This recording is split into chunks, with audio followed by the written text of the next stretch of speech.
Acura tail builder here. So I met up with the guy that owned this car beforehand, and I found out that he's had it for 7 or 8 years, that the timing belt and transmission, the water pump, as well as the oil pump seal and front main seal were all changed with OEM parts at 102, 103,000, so below the 105,000 mile marker.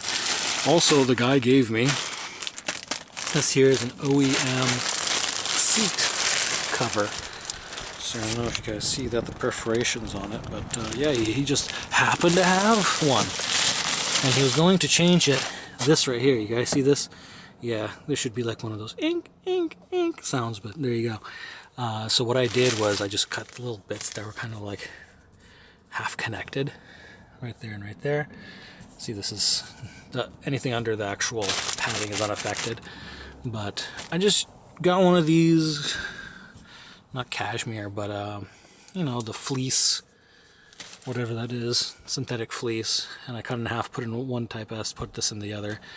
It's blue, it's good, you know, matches that color, and it's very comfortable. I also, when I drive, I always, you guys know this thing right here that blows up this balloon here for lumbar support.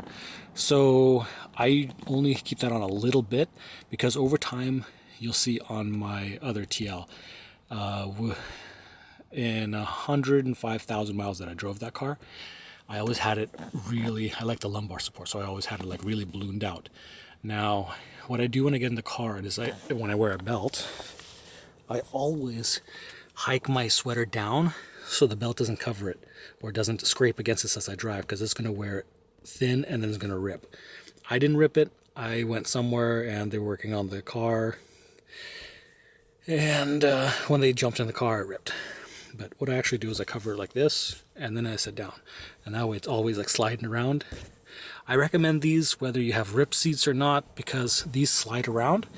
They not only distribute the weight of your body better, but they slide, and when they slide, they don't put tension on this leather, and when it doesn't get tension, it doesn't crease as much, nor does it have a tend to rip, nor does it thin out. So if you want your seats to last a long time, like this one, I would recommend getting it. It's like $11 for double this amount. I cut it in half, as you guys can see. So yeah, that's the thing for the seats. You want to see the other one that got messed up? This is why you don't keep your lumbar support all the way. So I'm gonna start putting the interior back in, except for what I need to. I'm gonna make a video for you guys about removing the whole dash, basically from A to Z, and because I'm gonna take out this dash, change this entire wiring that's underneath. It's very meticulous, but I'll show you guys how to do it so you guys can do it yourselves if you want to change, instead of putting those cool things that people like to do, which cover, which doesn't look as nice if you guys get a non-dash cracked dash, which you guys can still get at many junkyards, especially in the Pacific Northwest. You guys can change this yourself.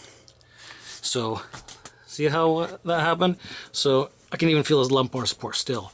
But yeah, it was real nice. And somebody jumped into it and grip. So keep your lumbar support a little bit lower than usual. And then sure, you might not have as good a lumbar support as the balloon completely inflated, but this will happen over time. And you can see it just thinned. So yep, that's what it be.